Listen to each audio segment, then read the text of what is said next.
ಅಮ್ಮ, ಇಂದು ನಿನ್ನ ಆಶೀರ್ವಾದ ಹಾಗೂ ಅಪ್ಪನ ಆಶೀರ್ವಾದದಿಂದ ನಾವು ಫಸ್ಟ್ ಕ್ಲಾಸಲ್ಲಿ ಪಾಸ್ ಆದೀಯಮ್ಮ.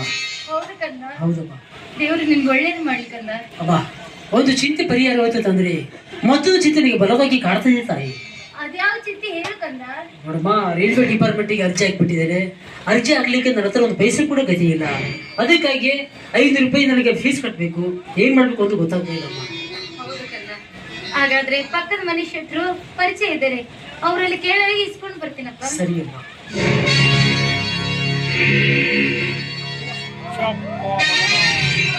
ನನಗೋಸ್ಕರ ನನ್ನ ತಂದೆ ತಾಯಿ ಎಷ್ಟೊಂದು ಕಷ್ಟ ಪಡ್ತಾ ಇದ್ದಾರಲ್ಲ, ಎಲ್ಲ ದೇವರಾಗ. ಹ್ಞೂ, ಮತ್ತೆ ಗಂಡಸಾಗಿ ಹುಟ್ಟಿದ ಮೇಲೆ ತಂದೆ ತಾಯಿಗೆ ಕಷ್ಟ ಕೊಡುವಂತ ನಿನ್ನಂತ ಷಂಡ ಮಗನಾದ ಮೇಲೆ ನೊಂದುಕೊಳ್ಳೋದು ಏನು ಮಾಡ್ತಾರೆ ತಂದೆ ತಾಯಿಗಳು? ಅತ್ತಿಗೆ, ನಿಮ್ ಜೊತೆ ಮಾತು